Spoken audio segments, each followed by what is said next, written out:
আমরা আমাদের কথা যদি বলি, ভাই আপনার বিয়ের মোহর কত ছিল? হ্যাঁ, 1.5 লাখ তো অনেক টাকা ছিল। কবে বিয়ে করছেন আপনি? কত বছর হয়েছে? 10 বছর আগে 1.5 লাখ টাকা বেশি হয়েছে। আপনার শ্বশুরও বেশি করছে আপনার বিয়ে। দিছেন নি না? দিছেন নি না? কাটাকাটি বেশি দিছেন আরো। মাশাআল্লাহ, দেখছেন হুজুররা সব মোহর দেয় ভাই। আমার বিয়েতে মোহর ছিল সম্ভবত 25,000 না 35,000।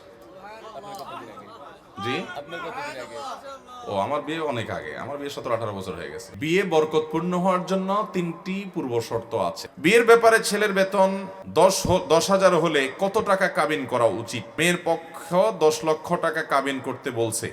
এখন ইসলামী দৃষ্টিতে কি করা উচিত? ভাইরা আমার, এটা আমাদের দেশে একটা বড় রোগে পরিণত হয়েছে, মহামারীতে পরিণত হয়েছে। ব্যাপার কি? সব নারায় তাকবীর শুরু করছে কেন ভাই?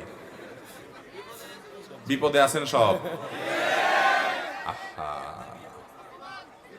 মেয়ের বাবা যারা আছেন ভালো করে শুনে রাখেন, খুব সিরিয়াস কথা। আমি বিভিন্ন সময় বলার চেষ্টা করি, বিয়ে বরকতপূর্ণ হওয়ার জন্য 3টি পূর্ব শর্ত আছে। কোরআন এবং হাদিস ঘাঁটলে, আমাদের বর্তমান অবস্থাকে রিয়েলাইজ করলে, গবেষণা করলে প্রতীয়মান হয় যে 3টি বিষয় আছে, যে বিষয়গুলো থাকলে বিবাহ বরকতময় হবে। আমি সব সময় বলার চেষ্টা করি, ভালো করে শুনে রাখেন, মোহরের পরিমাণ বেশি করার মধ্যে বিয়েতে কোনো বরকত তো নিহিত থাকেই না, কল্যাণ তো থাকেই না, বরং উল্টাটা। নবী করিম সাল্লাল্লাহু আলাইহি সাল্লাম থেকে যে সমস্ত হাদিস বর্ণিত হয়েছে সেগুলো যদি আপনি সামনে রাখেন, একটা হাদিস আছে, ইন্না আযমান নিকাহি বারাকাতান আইসারুহা মাউনাহ, সবচেয়ে বরকতময় বিয়ে হলো সেই বিয়ে যে বিয়েতে মোহরের পরিমাণ সবচেয়ে সহনীয় থাকে, কম থাকে। তাহলে 10 লাখ 20 লাখ টাকা মোহর হলে সেই বিয়ে বরকতময় হবে? হ্যাঁ, ছেলে যদি ওইরকম সামর্থ্যবান হয় তাহলে 10 লাখ কেন, 10 কোটি টাকাও দিতে পারে, সেটা তো ভিন্ন বিষয়, তার সামর্থ্য অনুযায়ী সে দিবে। এই জন্য সাহাবীরা বলতেন যে মেয়ের বিয়েতে মোহর বেশি হয় যদি গর্বের বিষয় হতো, তো মুহাম্মদ সাল্লাল্লাহু আলাইহি সাল্লামের মেয়েদের বিয়েতে অনেক মোটা অঙ্কের মোহর ধরা হতো। তোমাদের মেয়েরা তাদের চাইতে বেশি দামি হতে পারে না, তাহলে কেন অত টাকা মোহর ধার্য করছো? আজ বিয়েকে কঠিন করা হচ্ছে, শুধু মোহর কেন, বিয়েতে এতগুলো বাজার লাগবে, না হলে ছেলেকে খোঁচাখুচি করা হবে, এত সব মানুষ খাওয়াতে হবে, না হলে বিয়ে করতে পারবে না। বিয়ে মানে একটা মহা কঠিন কাজ, ঠিক না বে ঠিক? শুধু আমাদের দেশে না, গোটা পৃথিবী আজ এই দোষে দোষী হয়ে গেছে। আপনি মধ্যপ্রাচ্যে চলে যান, সৌদি আরব, কুয়েত, কাতার, এই সমস্ত দেশের মানুষের অনেক ভালো গুণ আছে, কিন্তু একটা বাজে গুণ হলো যে তারাও তাদের মেয়েদের বিয়ের ব্যাপারে মোটা মোটা অঙ্কের মোহর হাইকে বসে থাকে। 50,000, 60,000 রিয়াল, 1 লক্ষ রিয়াল মোহর ধরে বসে থাকে। এবং আরবের কোন কোন দেশে তো পারলে ভাবখানা এমন যে পুরো মেয়ের মাথাতে পা পর্যন্ত স্বর্ণ দিয়ে ঢেকে দিতে হবে, তার আগে বিয়ে করতে পারবে না। এই জন্য মিডিল ইস্টে দেখা যায় ছেলেগুলো সব বুড়ো বুড়ো হয়ে যাচ্ছে, বয়স্ক হয়ে যাচ্ছে, বিয়ে করতে পারে না। আছে না নাই? মধ্যপ্রাচ্যে যারা আছেন তারা জানেন, আমি ছিলাম, আমি জানি যে সেখানে বুড়ো বড় হয়ে যাচ্ছে ছেলেরা, বিয়ে করতে পারে না, কারণ বিয়ে করতে এতগুলো টাকা লাগে, 1 বস্তা টাকা লাগে। অনেক বুড়া আছে, তার পয়সা কড়ি আছে, সে বিয়ে করতেছে একটার পর একটা, ভালো শরীর জায়েজ করছে, সে করতেই পারে, তার রাইট আছে। কিন্তু অনেক ছেলে ফেলে আছে সারা জীবন কামাইতে কামাইতে শেষ, বিয়ে করতে পারে না। বিয়ে যত কঠিন হবে জেনা তত, বিয়ে যত কঠিন হবে জেনা তত, আর জেনা যত সহজ হবে সমাজে, মেয়ের বাবারা এই দায় থেকে তারা এড়াতে পারবেন, ছেলের বাবারাও এড়াতে পারবেন না, কারণ তারা ছেলেকে বিয়ে দিচ্ছেন না পায়ে দাঁড়ানোর নাম করে। বাবারা বিয়েকে সহজ করেন। আমরা আমাদের কথা যদি বলি, ভাই আপনার বিয়ের মোহর কত ছিল? হ্যাঁ, 1.5 লাখ তো অনেক টাকা ছিল। কবে বিয়ে করছেন আপনি? কত বছর হয়েছে? 10 বছর আগে 1.5 লাখ টাকা বেশি হয়েছে। আপনার শ্বশুরও বেশি করছে আপনার বিয়ে। দিছেন নি না? দিছেন নি না? কাটাকাটি বেশি দিছেন আরো। মাশাআল্লাহ, দেখছেন হুজুররা সব মোহর দেয় ভাই। আমার বিয়েতে মোহর ছিল সম্ভবত 25,000 না 35,000। জি, ও আমার বিয়ে অনেক আগে। আমার বিয়ে 17-18 বছর হয়ে গেছে। যাই হোক, কেমনে বেশি ভাই? 35,000 যদি তখন হয়, এখনকার কত? 1.5 লাখ, 1 লাখ, এর বেশি নাকি?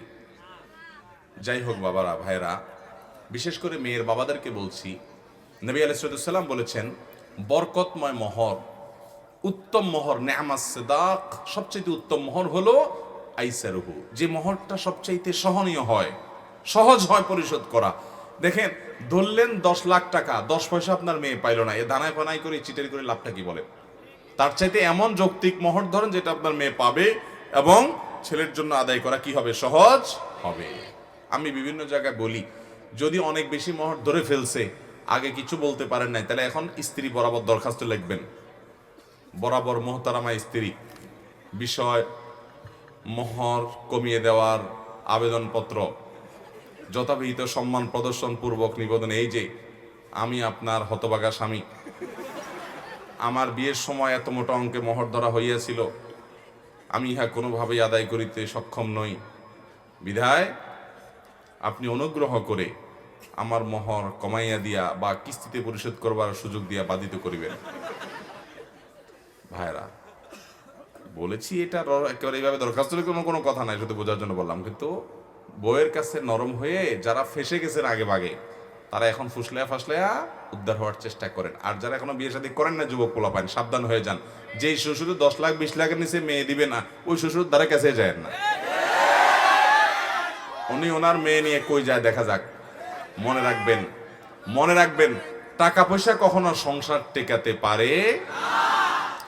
আমাদের বাপ চাচারা যারা ছিলেন, মুরব্বীরা যারা অনেক সিনিয়র বয়সে, যাদের বয়স 60-এর উপরে, 55-র উপরে, 65 এরকম, এই লোকগুলোর খোঁজ খবর নিয়ে দেখেন, মোহর 10 টাকা ছিল, 20 টাকা ছিল, 50 টাকা ছিল, 100 টাকা ছিল। আপনি বলবেন তখনকার 100 টাকা অনেক টাকা, ঠিক আছে বুঝলাম অনেক টাকা, তাই বলে তখনকার 100 টাকা এখনকার 30 লাখ টাকা তো না, এত বেশ কম তো না।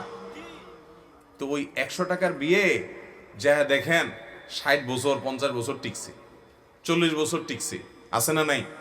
শুধু টিকছে তা না, এমন টিকা টিকছে যে একদম সুপারগুলোর মতো, মেড ইন জাপানের মতো মহব্বত, আছে না নাই? আর যুবকরা এখন, মেয়ের বাপরা 20 লাখ 30 লাখ 40 লাখ মোহর ধরে, ওই ছেলের পেটে পাড়া দিলে 10,000 টাকা বাইর হবে না, কিন্তু মোহর ধরে কত? আপনার 30 লাখ টাকা মোহর যদি লাগে, তাহলে ওই গরিবের ছেলে কাছে কেন বিয়ে দেওয়ার কথা বলছেন আপনি? আপনার সেখানে যাওয়া উচিত না, সব ডাকায়, ঠিকই বলছে। ভাইরা আমার, এই কাজটা করবেন না। এখন বিয়ে ঘরে ঘরে ভেঙে যাচ্ছে, ঠিক না বেঠিক? দাম্পত্য জীবনের শান্তি বলতে কিছু, আপনি 30 লাখ ধরলে আপনার মেয়েকে ছেড়ে সে যেতে পারবে না, আপনি তাকে আটকাইলেন। এই বিয়ের মোহরটা এরকম ফালতু উদ্দেশ্যে আল্লাহ তাআলা নির্ধারণ করেন নাই, বরং বিয়ের মোহরটা স্ত্রীর প্রাপ্য, যতটুকু সে দিতে পারবে ততটুকু ধার্য করবেন এবং পুরোটা দিয়ে দিবেন। খবরদার ছেলেরা কিন্তু এই ফান্দে পা দিবেন না। 10 লাখ 20 লাখ 30 লাখ বললে বলবেন যে আমার সামর্থ্য এটা আছে, এর বাইরে নেই। আমার নিজের বিয়েতেই আমার মামার শ্বশুর আরো অনেকে ছিলেন, মারা গেছেন, আল্লাহ তাআলা আমাদেরকে জান্নাত নসিব করুক, একটু বলা বলি করতেছিলেন, যে মোড়ামুড়ি করতেছিলেন। আমি বললাম না, আমি এর বেশি দিতে পারবো না, আমার এটার ব্যবস্থা আছে আলহামদুলিল্লাহ, এর বেশি আমি দিতে পারবো না, সাফ কথা। আমি পুরোটা দিয়ে দিছি, এবং যত হুজুর আছে খোঁজ করে দেখবেন সব হুজুররা দিয়ে দিছেন। এই মামলার বেশিরভাগ আসামি হলো এই 20 লাখ 30 লাখ পাটিয়ালা লোকেরা। 20 টাকাও দেওয়ার খবর নাই, ধরে রাখছে কত? 20 লাখ। মেয়ের বাবারা, আপনারা কিন্তু আল্লাহর কাছে জবাবদিহি করতে হবে। বিয়েটাকে সহজ করেন, আপনার মেয়ের সুখ শান্তি এই মোহরের বড় ফিগারের মধ্যে নিহিত হতে পারে।